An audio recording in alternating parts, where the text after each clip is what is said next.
I get a legal threat with almost every story I write. I get a letter from a lawyer saying, we intend to sue. And I feel like if I don't get a letter, I feel like I failed in a way. It's weird. I feel now like that's what should be happening. Welcome to the Superintendent's Hangout, where we discuss topics in education, charter schools, life in general, and not necessarily in that order. I'm your host, Dr. Hettena. Come on in and hang out. In this episode, I sat down with Seth Hettena. Seth is a veteran journalist. He worked for many years at the Associated Press after having worked at a variety of newspapers across America. He is an author, and he now has a Substack newsletter called The Iceman, where you can check out a serialized version of a book that he has written about the Navy SEALs. Seth and I spoke about a wide range of topics, from how journalism has changed over his career to the role of artificial intelligence and the way that will inevitably change the world of work. I hope you enjoy this episode as much as I did recording it. Please check out the show notes, the link to Seth's Substack, and much more information. Welcome, Seth. It's a real pleasure to have you here today, hanging out with us for a little bit. Thanks for having me.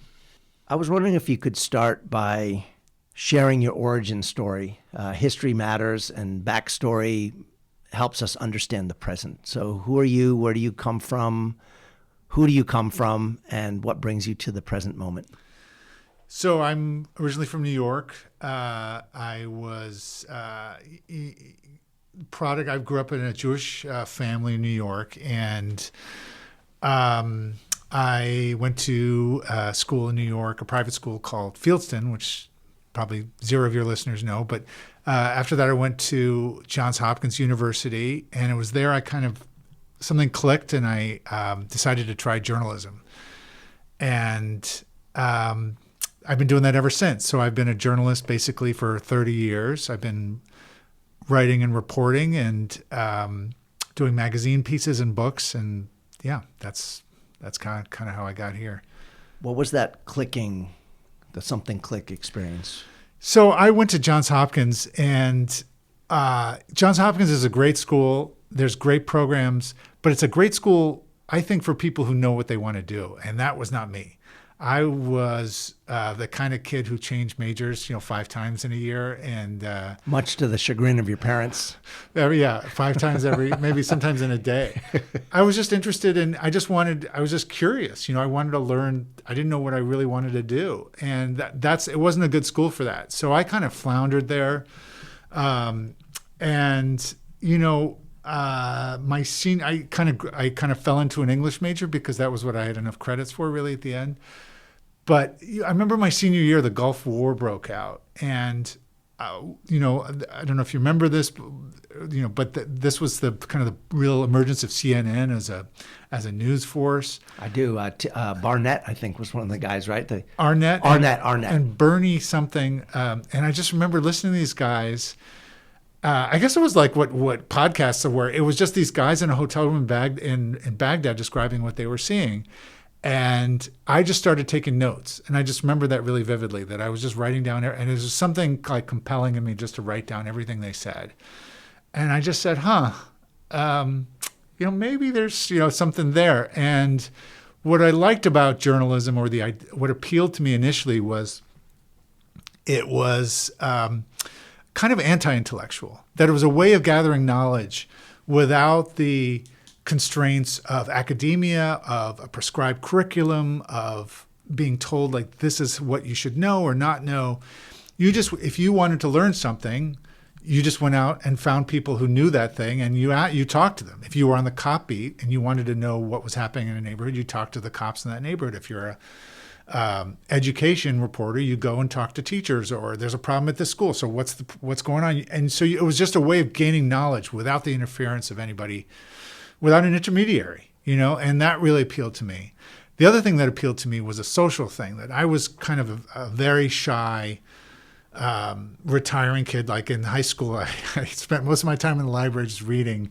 So my friends were books. You know, I didn't really know how to talk to people. And you can't be a journalist without talking to people. So I liked that I was forced to talk to people. And I chose the copy because that seemed to me to be the most intense and most direct and real kind of communication. And you'd have to call up families who've just gone through one of the most horrible experiences in their life and try to talk to them.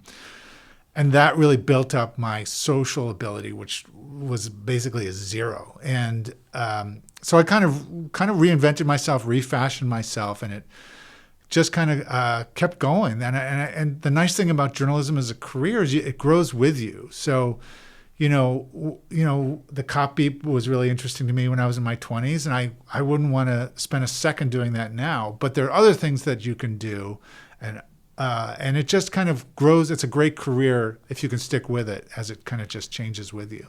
What was your first official job in journalism? What city?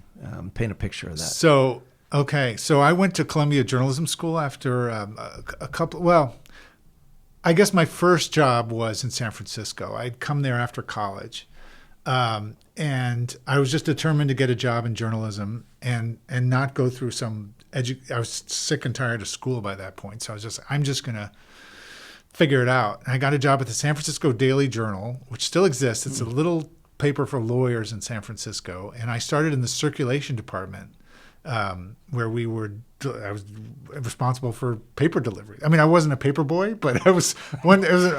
You bundled them, but you didn't drop them off on your bicycle. Well, we did the bundles actually, but we were like I was one step above a paper boy in the office there, and I just kind of worked my way over to the editorial side, and it was like I was a kid in a candy store. I was just so happy to be out there doing stuff and. Even writing the briefs or the kind of things no one else wanted to do, I was just happy to do them. And then after that, I went to Columbia Journalism School. And so my first real journalism job was in Dubuque, Iowa. That was where I started. So I was this kid grew up in Manhattan. I'd never really been to the Midwest.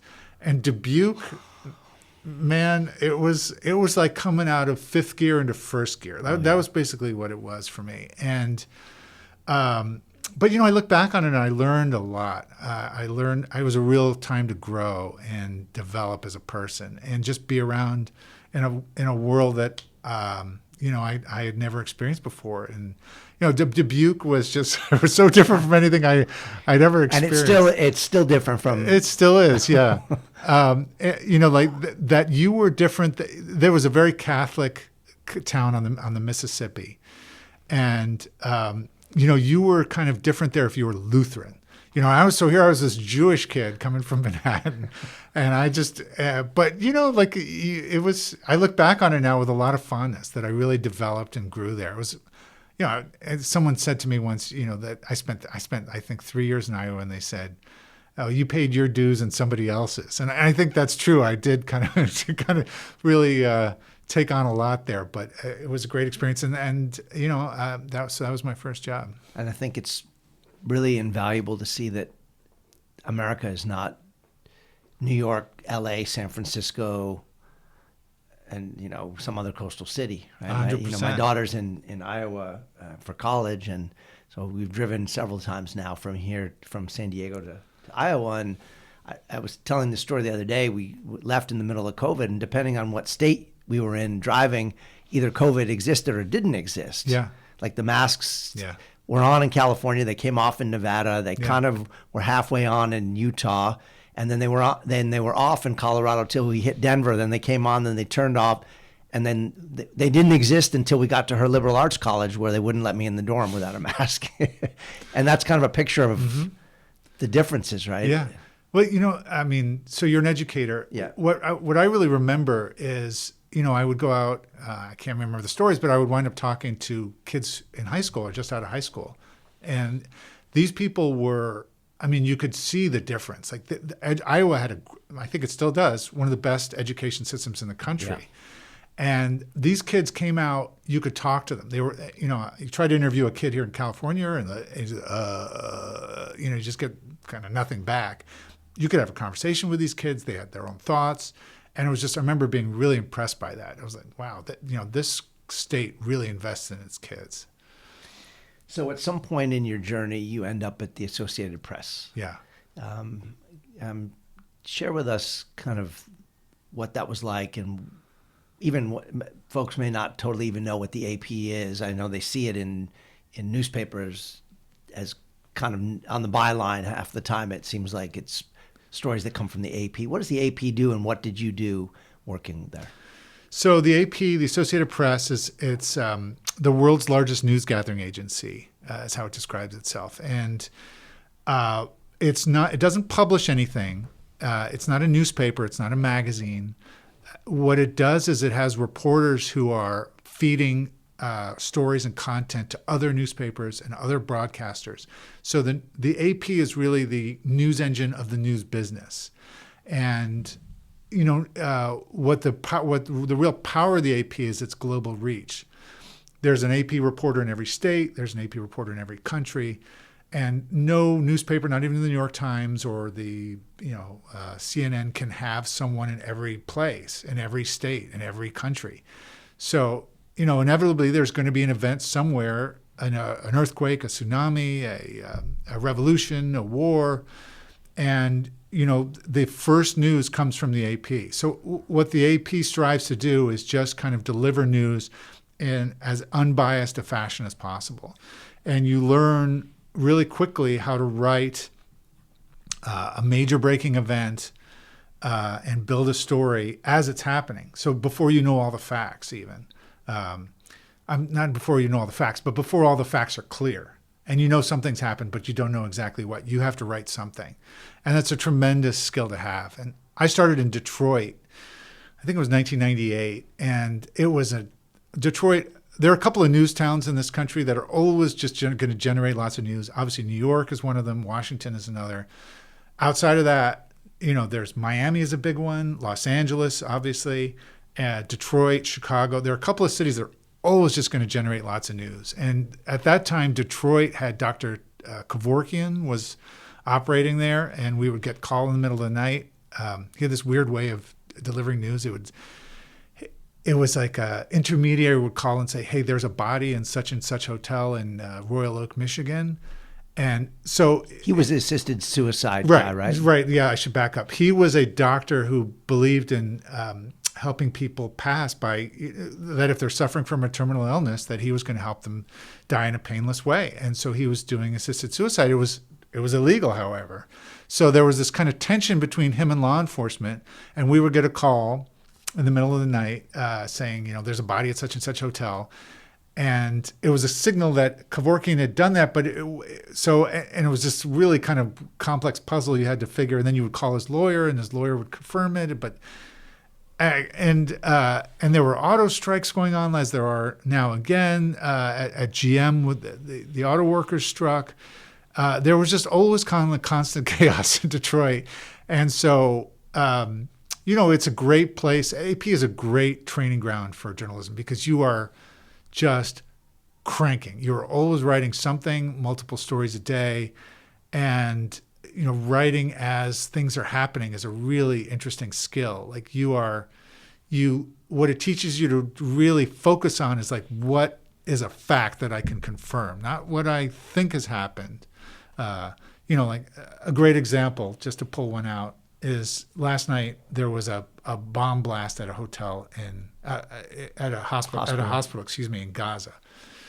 And right away people are assigning blame, but all you really know is that there was an explosion at a hospital. Right. And that's what the AP story would be. There was an explosion at a hospital and such number of people, casualties, and so it really trains you to focus hard on what's happening and not what you think might be happening or what other people are saying is happening.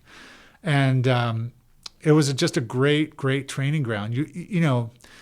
I forget the thing, but the idea that you become a genius when you put in 10,000 hours of, you get 10,000 hours really quickly at the AP because you're just always writing something. And I don't think you get that at a newspaper where you're doing, even if you're doing one story a day or a story a week or a story every other day, you're doing like 5, 6 somethings every day at the AP.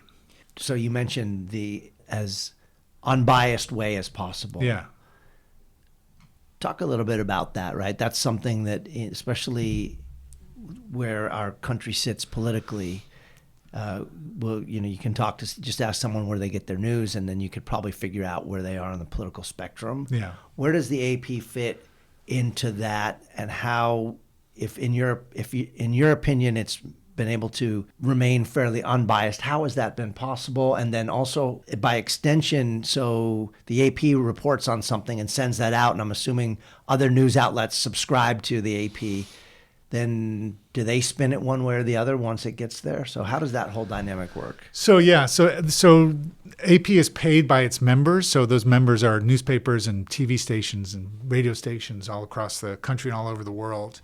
So you are sending out what we used to call, I don't know what they call them now, but they're news alerts. So you would, if there's a major fire or thing, you would literally write a paragraph and send it out as an alert, and it would, CNN computers would beep like, bing, there's something happening somewhere, and and as it kind of, it becomes a little bit of a game of telephone, that the further you get out from the source, the more interpretation and analysis gets slapped on it, and substitute, because they're not close to the facts. So, the way the AP stays unbiased is really by sticking to events and telling you what's happening. Analysis is where you get into, you can't write an analysis without bias. I mean, you're telling people what the meaning of an event is, and that is instantly a subjective decision. There's a big debate in journalism about objectivity versus subjectivity, and there's always subjectivity. Like determining what a news event is a subjective decision. Is a crime in this neighborhood a story? And if so, why isn't a crime in this neighborhood a story? Why don't you write every crime? You can't do every single crime. So why are you picking? So you're selecting. There's a subjective bias that comes in there. So it's impossible to be fully objective. However, once you've selected your story, or the event that you're focusing on, then stripping it down to what happened, or, and trying to confirm basic facts and provide color and detail, is about as close as you can get to an objective story. It's when you pull back that second layer and say, this event happened in Detroit or Chicago or wherever, or San Diego, and say, this is what it means that we have a crime wave, or someone's policy is failing, or something is not happening because of racism or bias, or whatever it is. When you try to put meaning on that event, that's when you infuse it with subjectivity.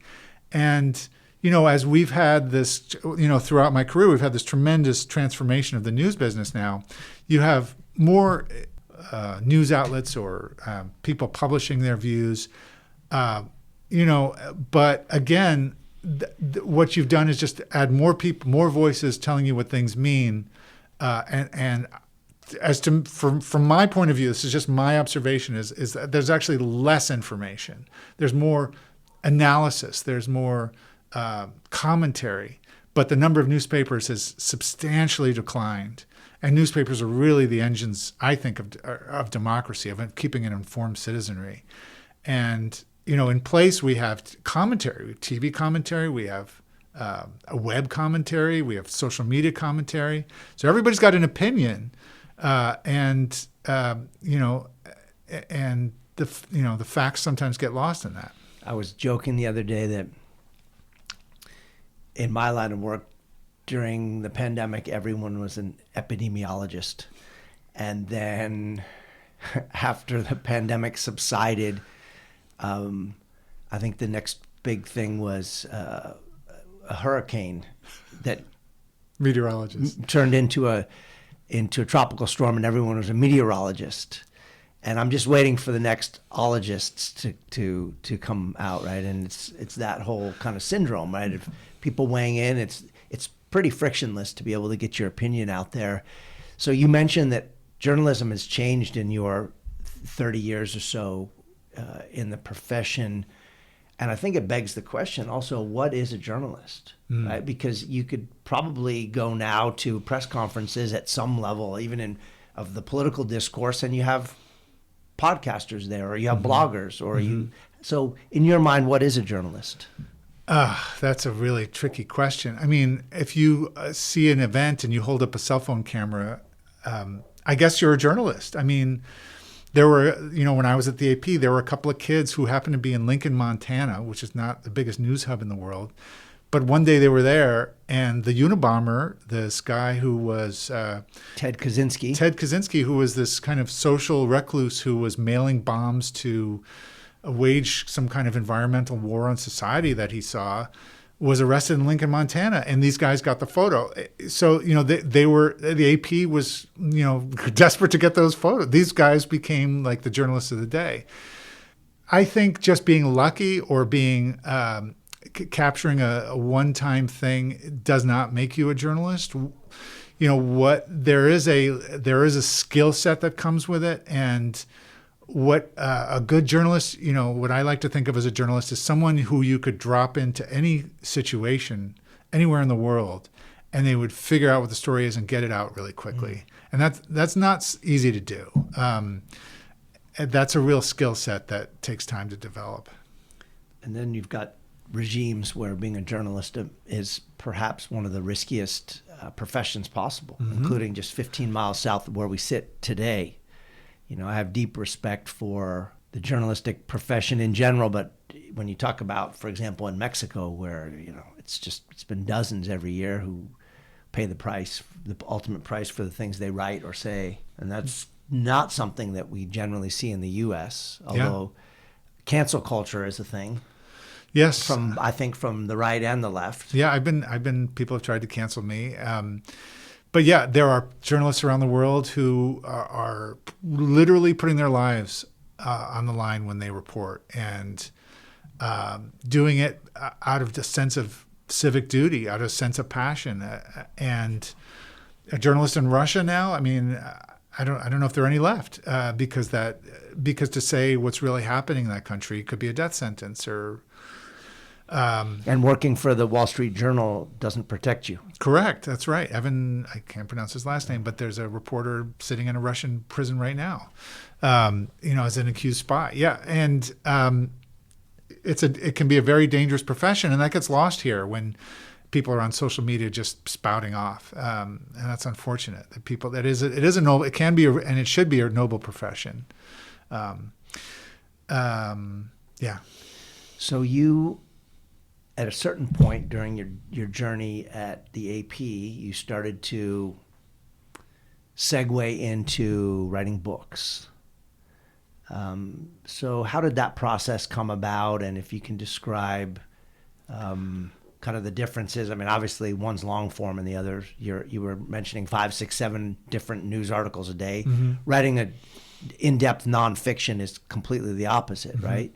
So how did that transition happen in your life? That's a good question. So this was about 2008, and I'd kind of been doing journalism now for about 15 years. And when I got into journalism school, my idols were, I always wanted to work at the New Yorker, to write for them and write these kind of long-form journalism, So what that means is articles of 5,000 words or so, which is like basically a chapter of a book. And at AP, you don't do that.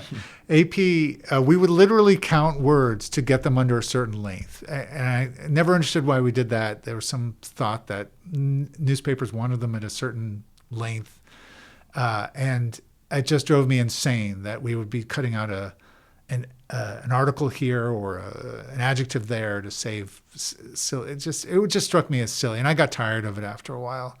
And I was here in San Diego at the time, and I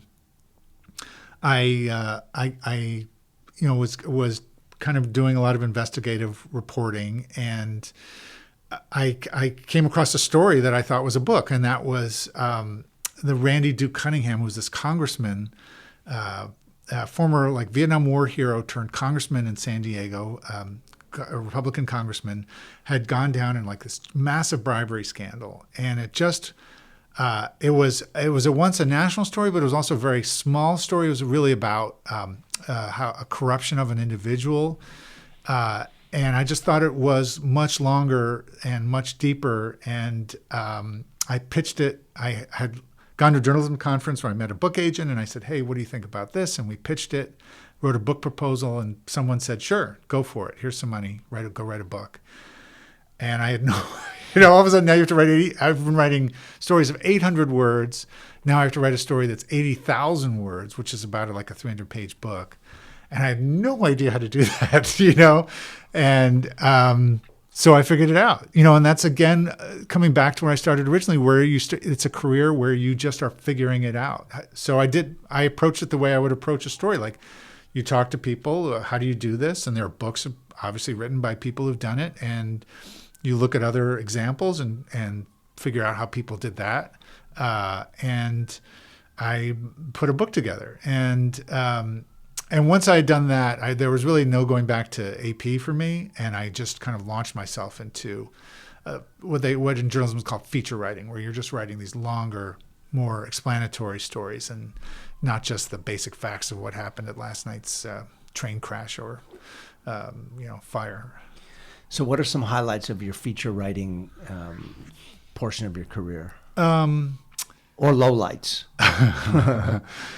Well, I guess if I look back, you always, the stories that you did most recently are the ones that are freshest in your head. But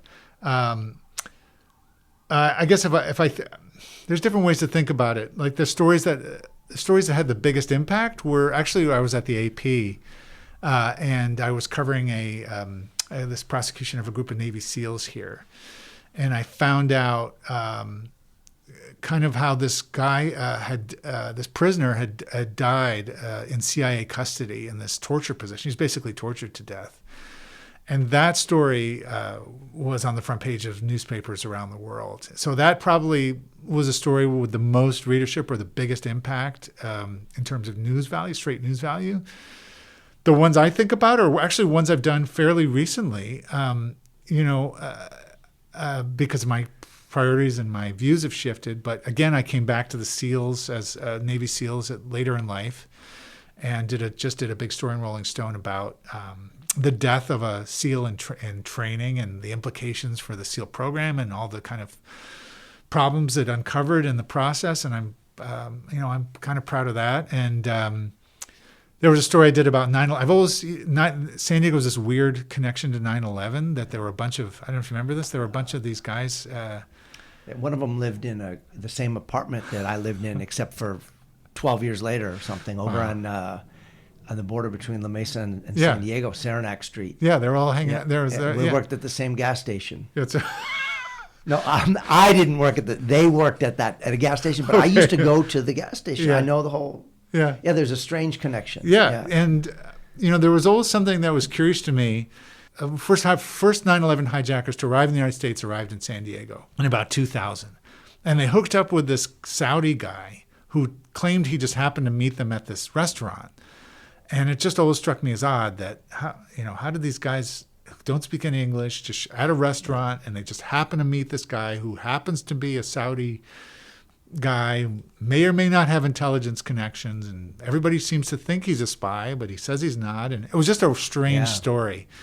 And so I came back to that just recently, like a year ago or so, and it turns out this guy was a spy. It took the FBI 17 years to confirm this.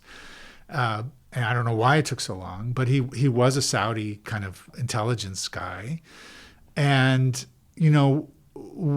this story gets really kind of deep, because what the FBI believes was that not only was this guy a Saudi intelligence agent, but the CIA was using Saudi intelligence to kind of approach these hijackers and try to get an informant inside Al-Qaeda, which was like a main goal of theirs at the time. They were really frustrated. They had no intelligence on Al-Qaeda, and they were totally blind to what was going on. I mean, they weren't wrong, 9/11 kind of proved that. But anyway, that was a story that I look back on, and I'm kind of, I'm a terrible self-critic. So when I read my stories, sometimes, especially the ones I did a long time ago, I just I just want to scream. But there's now more recently I look back at them and I'm kind of I'm happy with the way they came out. Have you had any stories that have really produced a lot of negative blowback? You talked about folks wanting to cancel you. Yeah. I'd imagine writing military-themed stories in what is essentially a military town. We're looking out from where we're recording this, and I can see Coronado. If I liked cold water, I could probably swim there from here. So what's been the reaction, and how do you handle it kind of psychologically and as a person? Yeah. So I guess there were two examples. The right tried to, I guess, cancel me, and then the left tried to cancel me. So that to me feels like I'm doing something right. Right.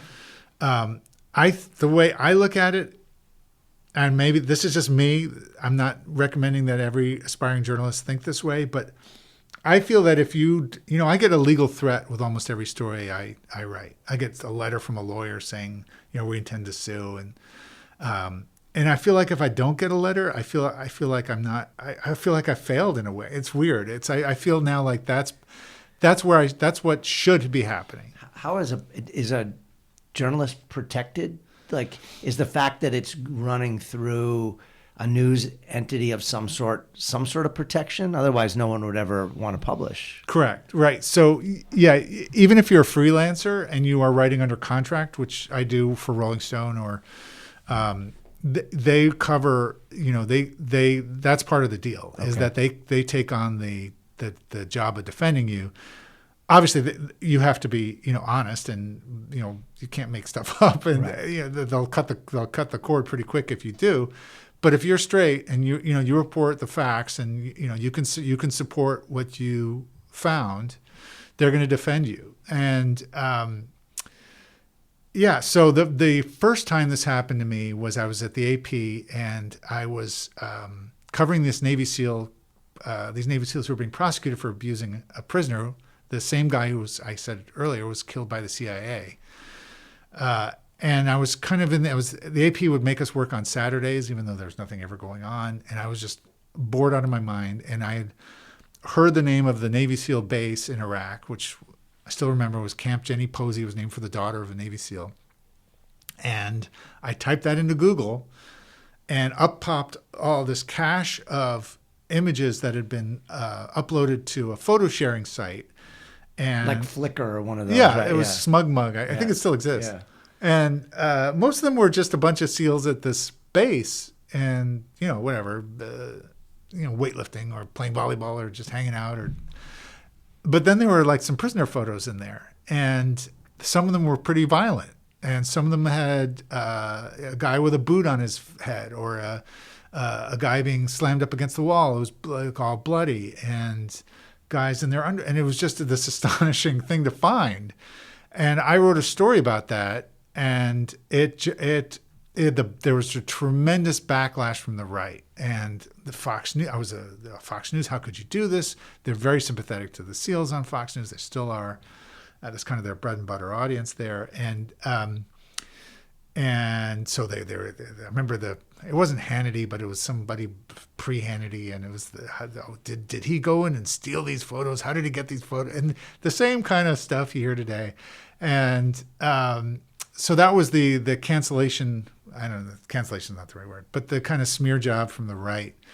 The smear job from the left was many years later, I wrote this story for Rolling Stone about this group called Midas Touch, which in the Trump years started to gain some traction on social media because they were doing these kind of viral videos, little commercials about how bad Trump is and what a terrible person he is, and they would just get these huge retweets and views on Twitter. What it was, though, I think, and still think, is a scam. I think it was, and like a lot of these kind of groups on Twitter, they would raise money claiming to run these ads on TV, and they would buy a TV spot. But when you looked at the TV spot, they would buy 2 a.m. In a Dallas, not even Dallas, like a Waco network I'm exaggerating a little bit, but just to drive the point home, like that a show that was maybe watched that was watched by 50 people or 100 people, or so they would raise large amounts of money, buy these spots and say, we're up in Dallas, we're up in Milwaukee, and nobody was seeing these things. And it was just this kind of never-ending, like this perpetual motion machine of revenue generation. And people were donating money to them. Oh yeah, big time. And they were pulling in millions. And there was a whole like profusion of these groups on Twitter they would put up billboards, and billboards are like I think a pretty ineffective. Like, again, a billboard can be effective if you're doing it strategically, but if you're just putting it on a random road in San Diego rural county, there's no point. It's just for show. And then they would take a picture. Look, we're up. Our billboard's up. Look what you did. So people were giving this false sense of validation that they were doing something, when all they were doing was really financing this organization so these guys could, live for a while and get Uber Eats or whatever they wanted to do.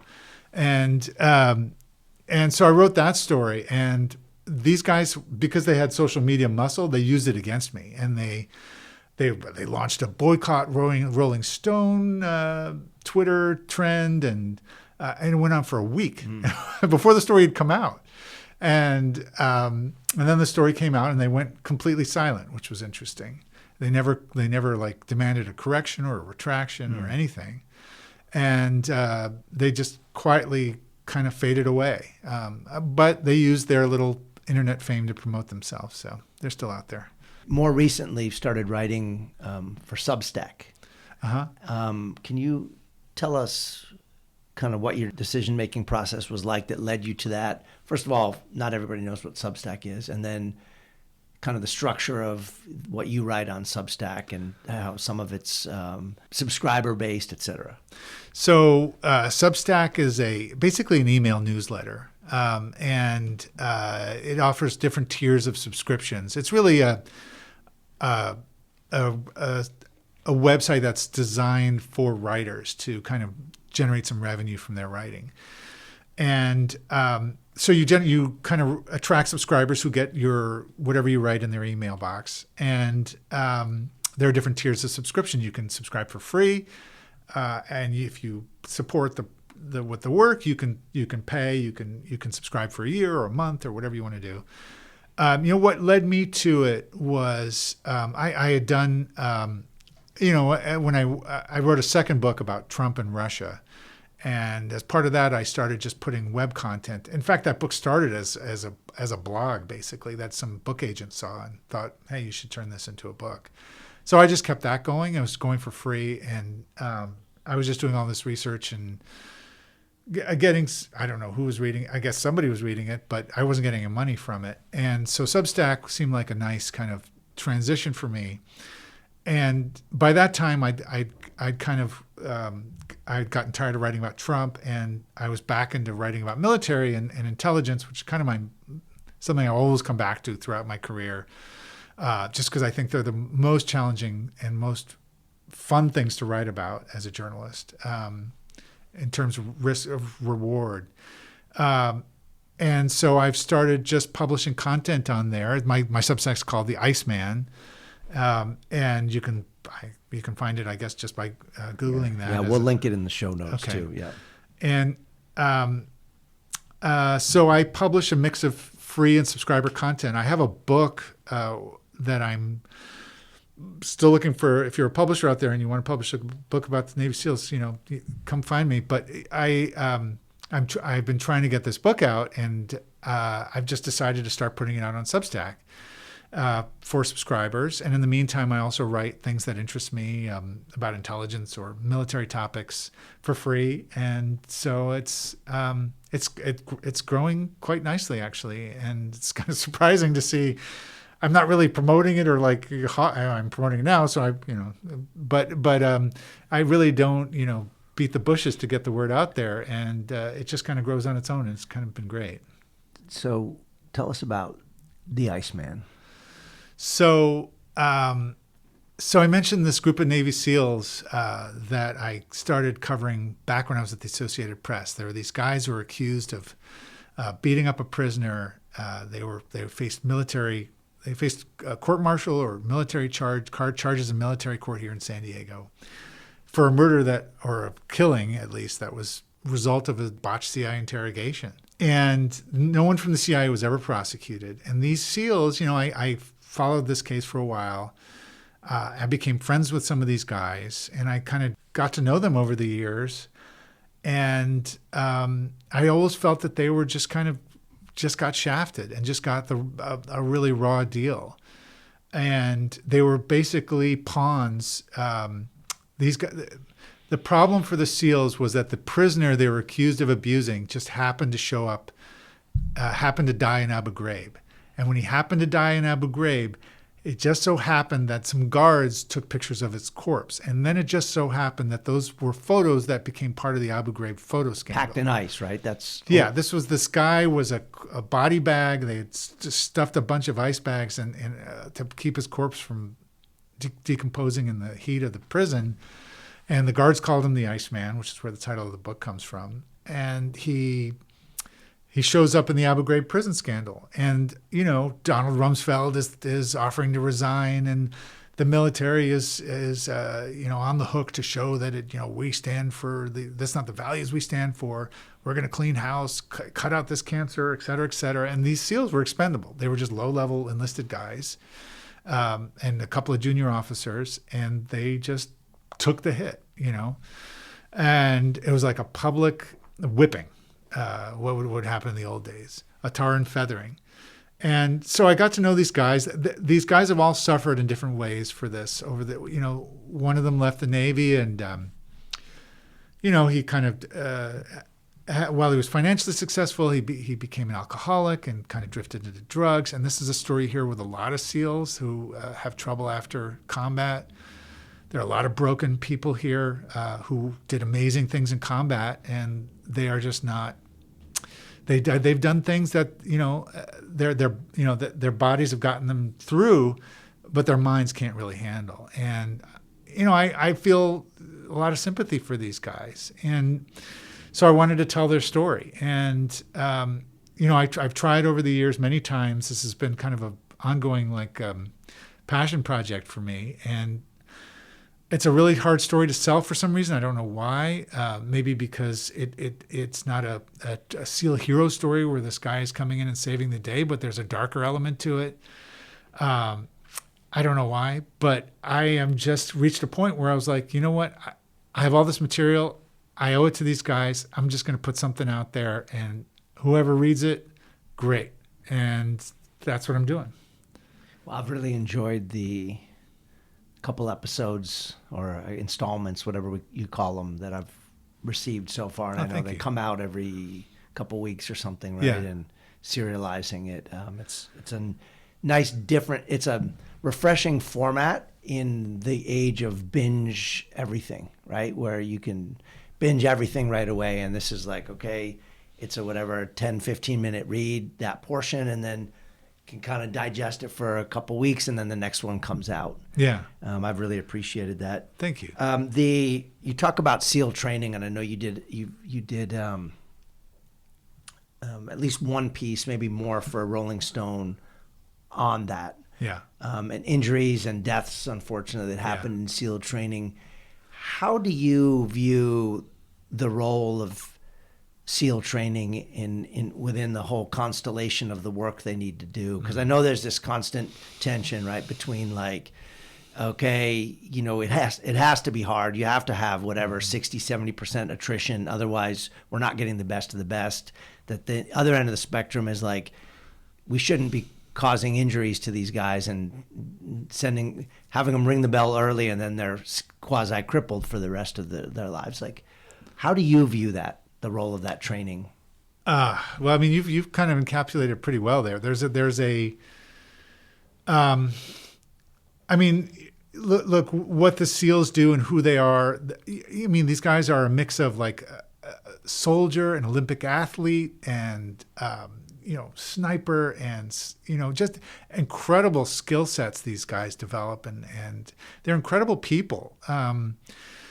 And there are I guess they kind of come across, I guess the way they're portrayed in Hollywood, or the way people see them, these big tough guys, bull-necked people, and there are some guys like that. There are also Yale graduates there.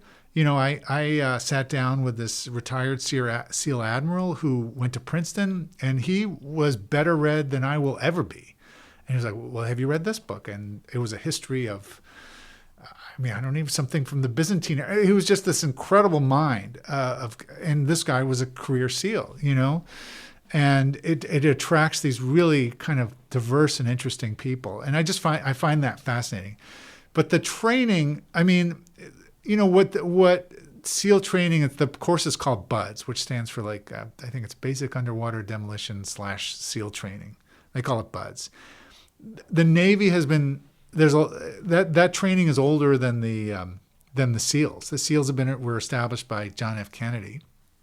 That training started during World War II, and the Navy compressed several weeks or a month of training into 5 days, and it's this kind of crucible element they now called Hell Week, where it still continues, where these SEALs SEAL trainees are kept awake basically with maybe 4 hours sleep for 5 days straight. And in that time, they are running 100 miles with inflatable boats on their heads that weigh about 120 pounds or so. There are about 5 of them carrying it, or 6 of them or so. They're carrying each other through the sand. They're swimming. They are just constantly moving, and it's really as close as you can get to the feeling of being in combat, obviously without getting shot at. I think that is like a feeling of bone weary tiredness that a soldier who's been on a campaign and just being shelled will recognize, and that's what they're trying to do. There is also a culture problem. If the Navy sent me a list of going back 20 years of attrition rates.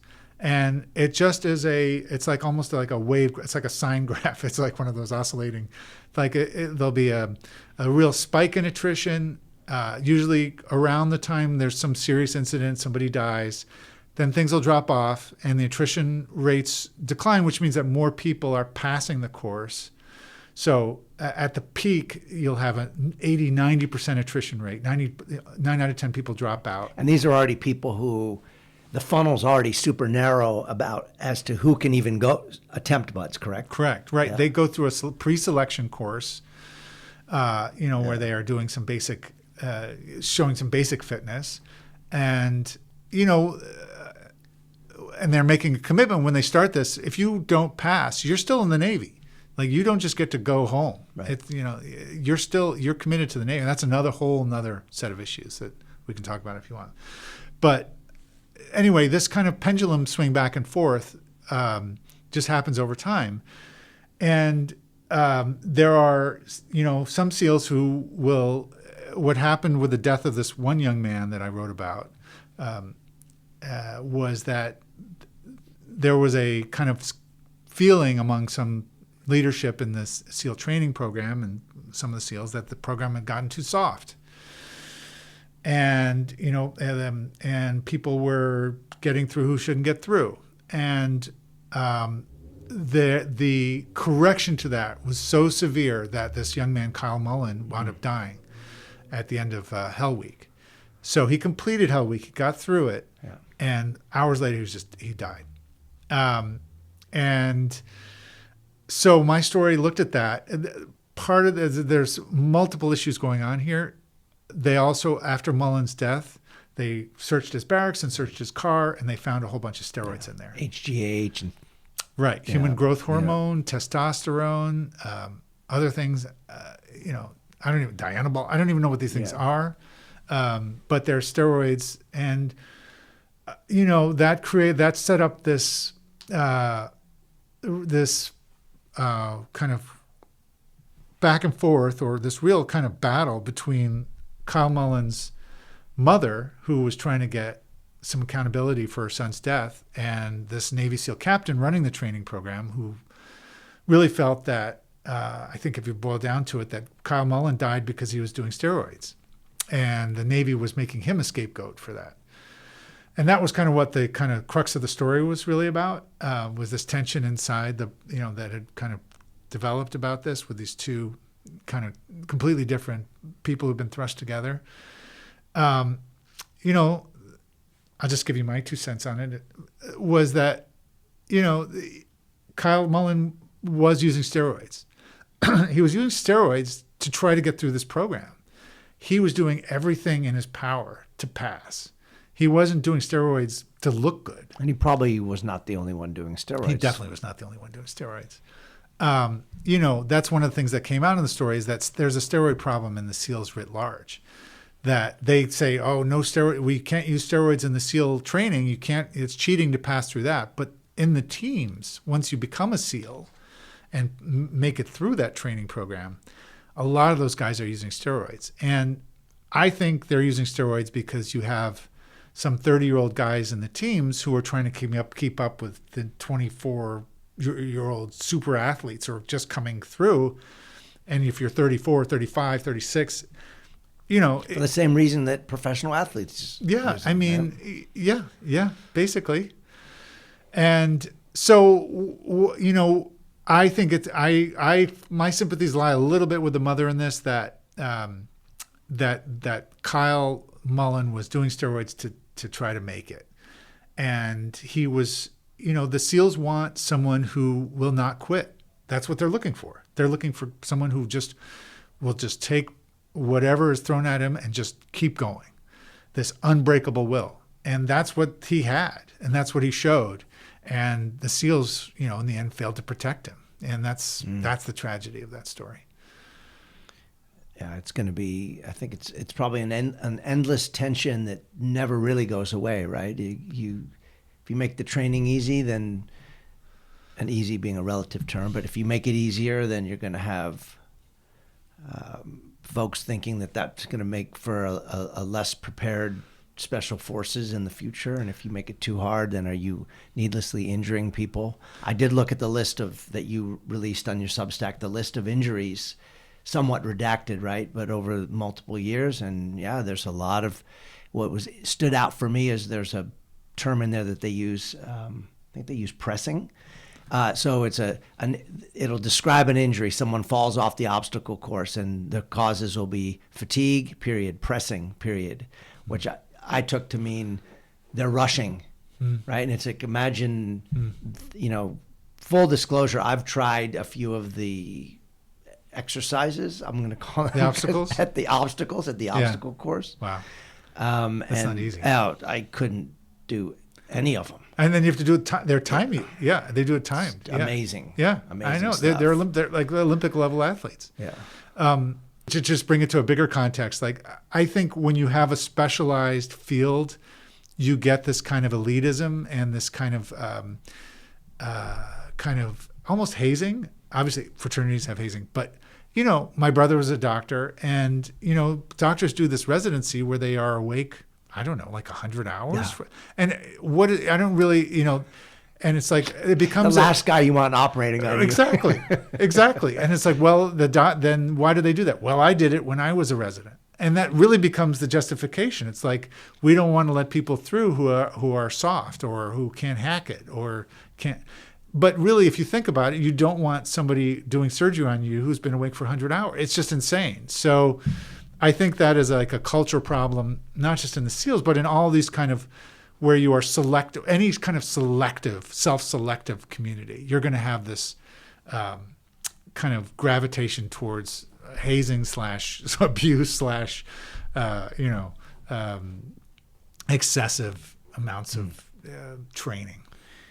How do you approach conducting interviews, especially in something so potentially controversial, sensitive, and at times where the content could have a real negative impact on people's careers? That's a good question. So I talk to a lot of people in very sensitive positions.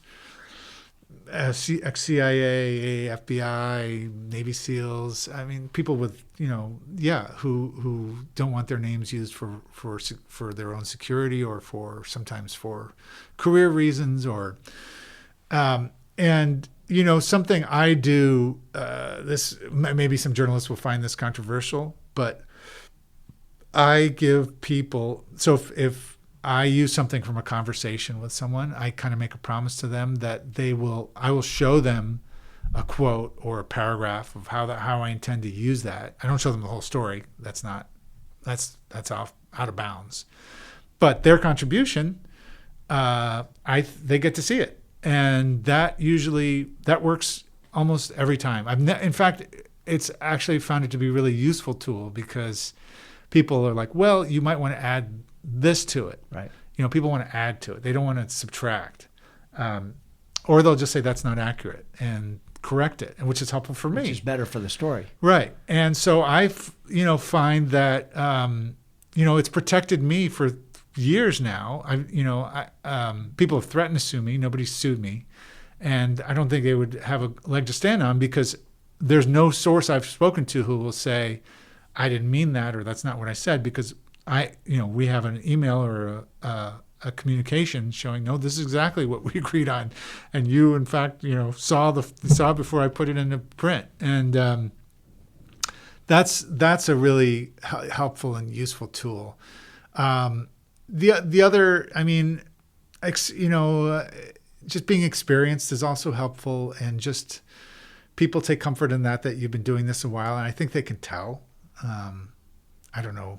I always find I always feel like I'm bumbling around in interviews and just kind of bouncing around, like kind of we are now, just talking.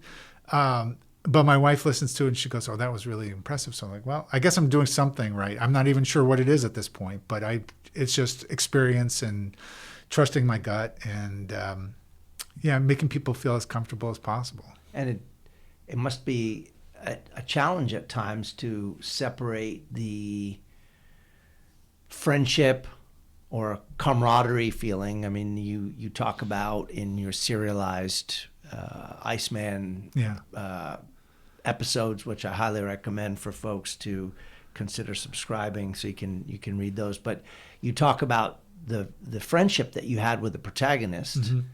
Who has since passed away, and how do you keep that from coloring a story? Or maybe it's not possible. Maybe you need to put that.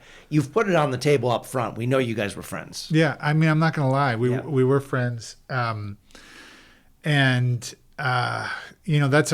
becomes a personal story at that point. So I kind of inject myself into the story, which I usually don't do. Right. There are some journalists who are writing first person stories a lot. That's not my style, but in this case, I kind of have to. Sean Penn. Well, talk about not to go down a rabbit hole, but Rolling Stone. I think that was not one of their better moments when they allowed him to write for them. But anyway, that's how they captured. I do. Yeah. So I was going to ask. That was going to be my thing. Is like whether wittingly or unwittingly, he became a pawn. Exactly. Yeah. He was playing in a very high level stakes game there. He had no business. No business. No clue. Yeah. And the classic of first person, to go off on a tangent here, is Hunter S. Thompson, yes. who took it to the ultimate degree, right, where you're not even sure what's happening is really happening in this drug infused, right, haze. But so that's a personal story for me, and I try to give everybody an opportunity to comment or to talk who I'm writing about. A lot of these guys don't want to talk because it's so long ago and they've moved on. But there's also a real ethos, I believe, among the SEALs where there are the folks who have departed from that silent professional piece and they're actually making a really good living. You talk about it in some of your articles as well. And really, this is my term, but exploiting the fact that they were SEALs to some degree, right? Yeah. Then there are other folks who are like, whether talking about something controversial or not, I don't even want people to know mm-hmm. what I do for a living. Mm-hmm. The classic version of that, the classic story about that, is the which was probably the best known SEAL operation in history, which was the operation that resulted in the death of Osama bin Laden. That was the SEALs' greatest operation ever that we know about. I mean, there are probably others probably that come close to that we don't. And what really set that one apart was it became a commercial free-for-all, like almost instantly. And there are guys who were on that mission. There are two of them now who have written books. One of them wrote it without Defense Department approval, so he wound up like losing millions of dollars in profits that were taken away by the government because he didn't get pre-clearance. And there's another one, Rob O'Neill, who claims to be the guy who shot bin Laden. What's interesting about that is if you strip away and try to figure out what really happened there, I think he did shoot bin Laden, but I think bin Laden was already dead or dying. And, so I think he saw it as a meal ticket. Right. And he was just going to punch that ticket, and that's set up this thing in this. I mean, it's another, I like to write about this too, like that there are, Rob O'Neill's going around making huge amounts of money and going on podcasts and speeches and a whole tour talking about how he's, the values that brought him to shoot bin Laden. The real guy, I think, who shot bin Laden, we don't know what his name is. Exactly. Because he's living up to what was supposed to be the silent professional. He was a quiet professional. Quiet professional, that's right. And he's never given an interview. He doesn't want his name out there. He doesn't even talk to like other SEALs who are trying to tell this story. And that guy, whoever he is he has an ethos that he lives up to. The unfortunate part about it is that his silence allows someone like there's another guy, Matt Bissonnette, is another guy who wrote a book about it, and Rob O'Neill to kind of make money off this while he could correct the record, and but he doesn't. And it's pretty astonishing, like embrace a principle there, that it's like it's not who I am. And it's this self-promotional age where people are, you can become make money just posting photos of yourself. Just talking into a camera or taking pictures of yourself. There are still people like this who are kind of in this totally different ethos, and we need more people like that, to be honest. Yeah. I want to bring this back. I've really appreciated your time and generosity today. I want to bring this back to education and ask you for a couple pieces of advice. So we'll start with the advice for educators. What do you think we as educators, teachers, administrators, et cetera, what can we do in preparing young people to be able to thrive both in a career like yours, or if they don't pursue a career like yours, still being able to access the level of critical thinking and kind of curiosity that you started off the interview today with? Like, what can we do in schools that you think might be missing today? That's a great question. I guess, I have my critique of like higher college education. I think that, I was an English major and I loved literature. I loved reading. And if you get a degree in English, it becomes about something else. It becomes about this meta, I don't even know how to describe it, this kind of academic probing of what a text really means and the subtext of the text, and you lose something in that.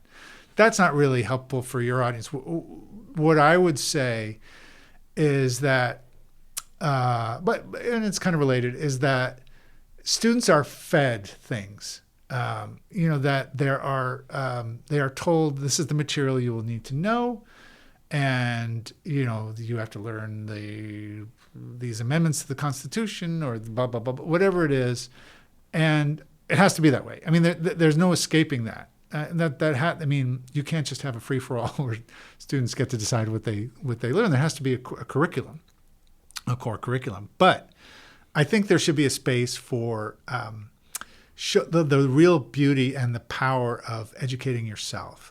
And that's what journalism was for me, is just a constant chance to re-educate myself. Every time I do a story, I do that. And,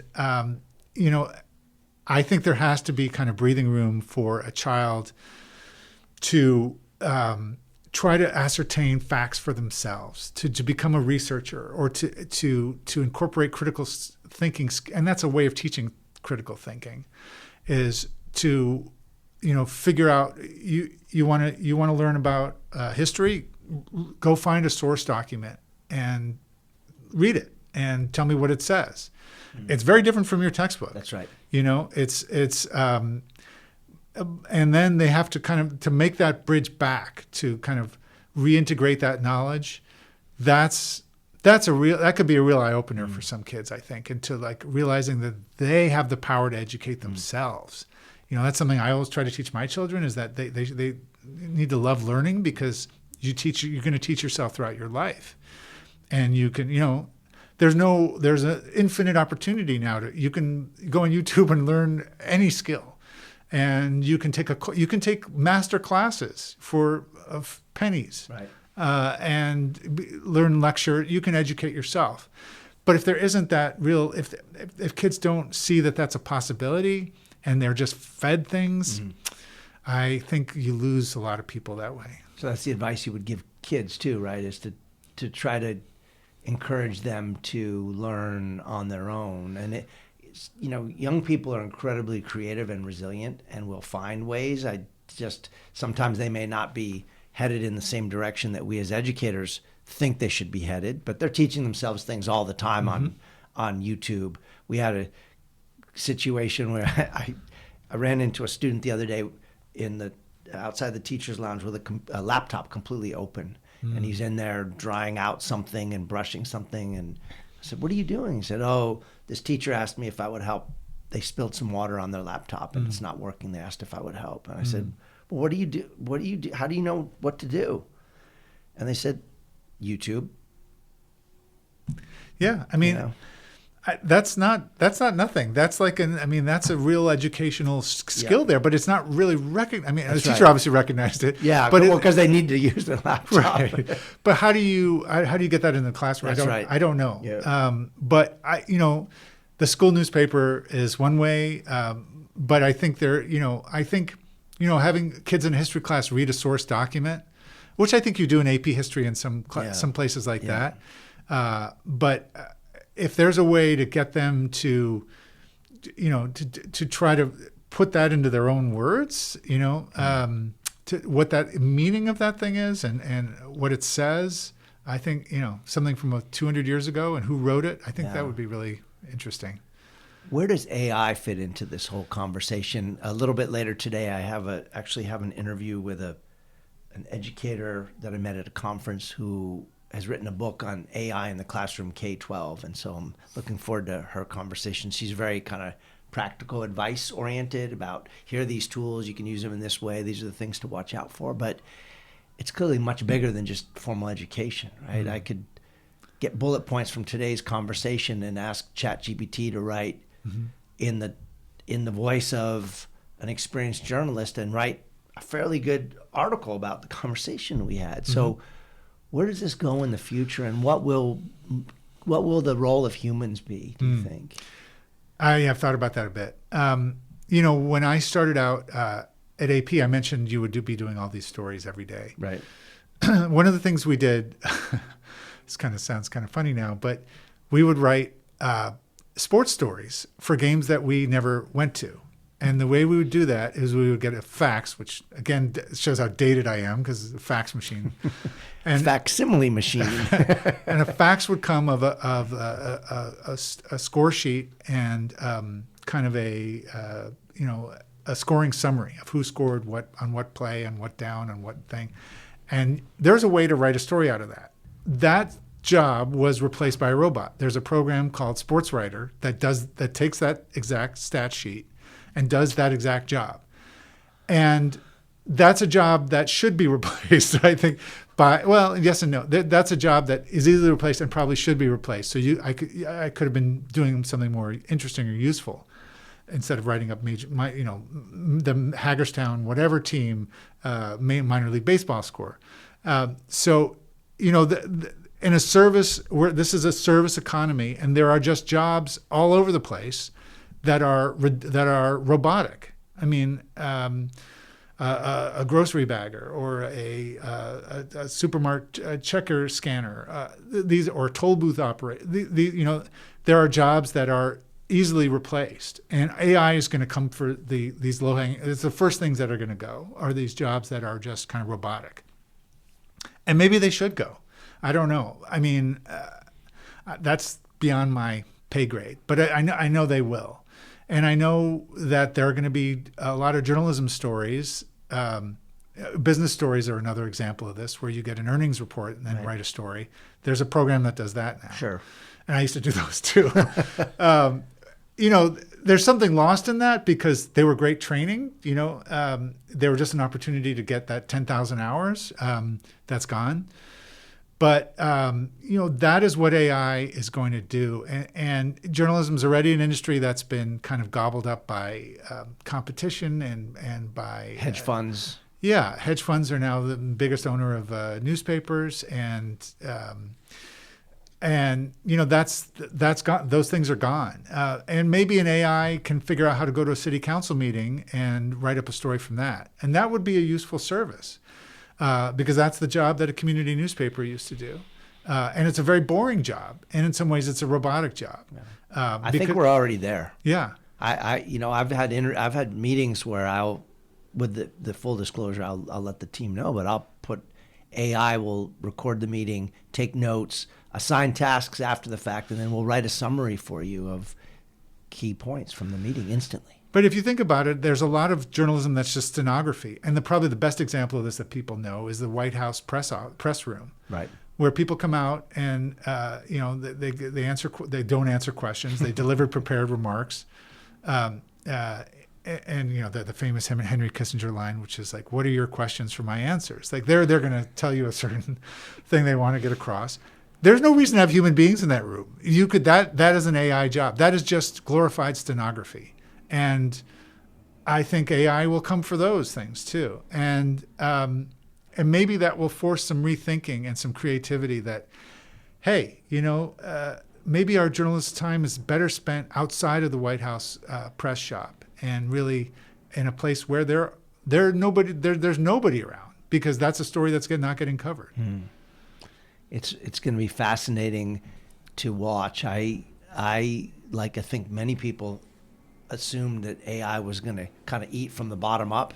And I don't mean that in a disrespectful way, but that it was going to take kind of more blue collar, repetitive jobs, and then it would slowly move through. But it's actually been interspersed by some fairly high level white collar tasks and skill sets that, examples are, for example, you can go on Khan Academy now and they have a tutor function, an individualized tutor function that does a pretty good job of taking the place of a human academic tutor that asks probing questions based on a student's original input and helps guide them through and support them in their learning. It's not perfect. It's not human. It certainly doesn't have emotions. It doesn't know when the student is sad or discouraged, frustrated and or bored. Yeah. I had a funny moment the other day. My daughter plays fantasy basketball. One of her college friends got her into it, and my daughter knows next to nothing about basketball. So she sends me this thing. Hey, she screenshots it. Can you tell me if this is a good trade or if this is someone's trying to take advantage of me? It's like 10 players. You trade this many, you get these players back. So I was busy and I didn't really know either. So I fed it into ChatGPT, and it gave her an analysis of the trade. And then for 2 or 3 other players, it said, this player doesn't exist. And so I send it back to her, and she goes, what do you mean he doesn't exist? He was Rookie of the Year last year. And it was because ChatGPT has a cutoff date on its data. And so it didn't capture that. And I was just thinking, the role of human critical thinking and reflection, I hope, never entirely goes away on the important stuff. But I see it going away already on the other stuff. Anybody who's driven, my car is at times smarter than I am, and it knows when I'm veering out of the lane, and it can drive itself. Like that's pretty significant. There's a lot of driving jobs that are going to go. Yeah, and I heard an interview with a long haul trucker, and I have great respect for truck drivers. It's how our stuff gets here quickly and cheaply. Yeah. But he's like, "Oh, our job's way too nuanced. You need to do all this stuff, 18 gears." And I'm like, "Don't think so. Yeah, don't think so. You're going to see trucks drafting off each other going across America. The only thing they'll have to stop is to refuel." Yeah, I mean, to go a little further down this road, if you think about the driverless car, how that's going to transform cities, how much space in a city is devoted to parking, and then when you have cars that never park because they're just driving themselves around, that transforms the cityscape. I mean, I think there's going to be huge changes coming, and I think to survive, what you need is creativity and critical thinking, and to train someone to be a robot is not really helping anybody. It's interesting that you mentioned that creativity. I interviewed a gentleman who owns a big security and safety planning and security agency that does this work for government agencies and schools across America. And I, by happenstance, interviewed him on 9/11 this year. And we started to talk about creativity, and that one of the findings of the 9/11 report, the 9/11 Commission, was a lack of creativity and imagination on the part of law enforcement at the time. And not to go down that rabbit hole, but to think about how many just tectonic shifts in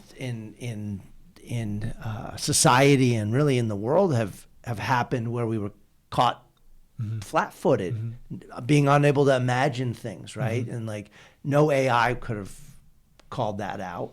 Even looking what's happening right now in the Gaza, and I certainly don't. I certainly want to stay away from this political conversation, but a flash attack that attacked a nation that has lived and breathed being prepared for terrorist attacks forever. You go, wow, that's something. Someone didn't imagine that was going to happen. Right. And I don't know if technology is ever going to replace that, hopefully. Like the need for that type of seeing around corners, perhaps.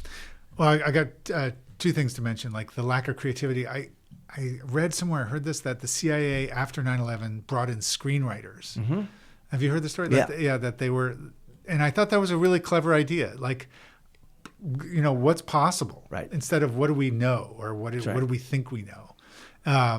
And to your point about, being taken by surprise, one of the things I admire about the military, and the Israelis are really good at this, is they learn from their mistakes. And there's a center in the Army called the Center for Lessons Learned. And I wish more parts of society had something like I may steal that term. The Lessons Learned department, that instead of just feeling bad or firing people or, wringing your hands in front of the camera, fix it, make it better. That's what the rest of the world does. That's what, and the military, you have to learn from your mistakes. A vulnerability has been exposed. You have to close it, and you have to figure out what other vulnerabilities there are. And that's a really useful, exercise. I don't want to compare journalism to to that, but there is kind of a self-correcting function in journalism, which is interesting. Which is that when you make a mistake, you correct it. There are not many professions where you publish your errors. Right.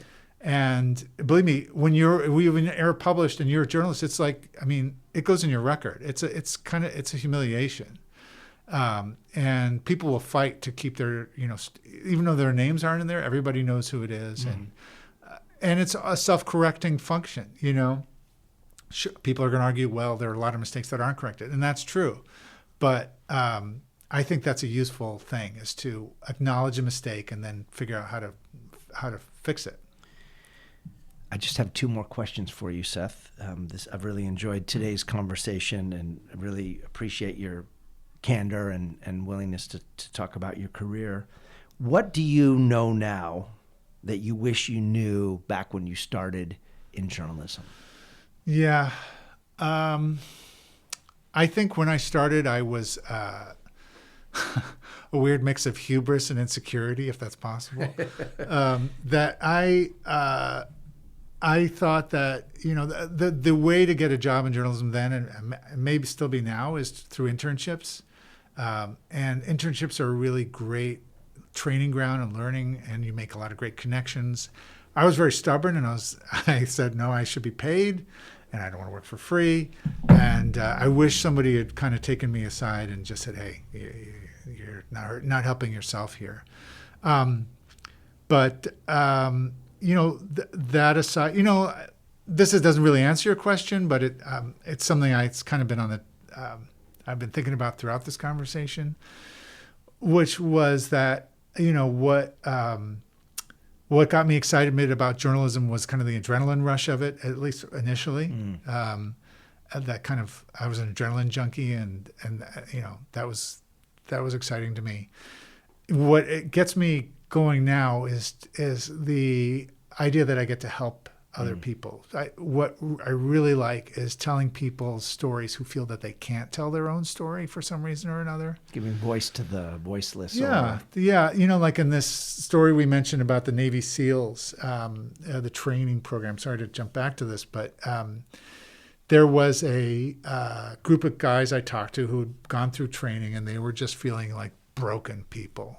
And you know, they kind of trusted me to kind of tell their story and try to convey what it was like through their eyes.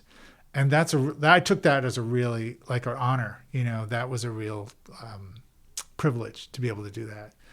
And that's what interests me these days. I don't know if that's something that I wish I knew when I started, but You've evolved.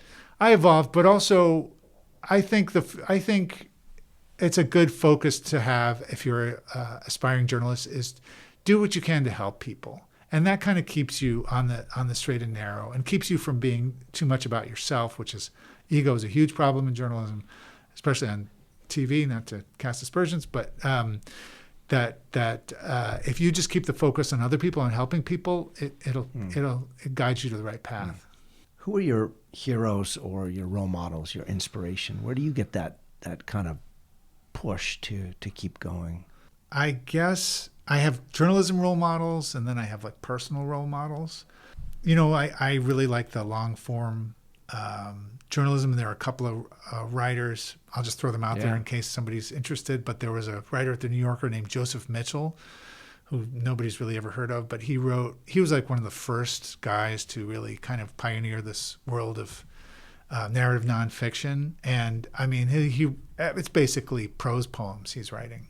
They're just these stories of these kind of down and out people in New York, you know, people at the Bowery and people, fishermen, he's not really writing about the glitterati at all. And they're just beautiful. And that's really inspiring to me. You know, I've always kind of admired that work. You know, as far as, I mean, to be honest, there are a lot of athletes I admire. I admire people who don't quit. I admire people who keep fighting. I like to watch boxing because to me, it's like the ultimate test of a human, just stripped down to like the essentials. And it's all about heart and skill too. But really, you win a fight with heart. And so there are a lot of...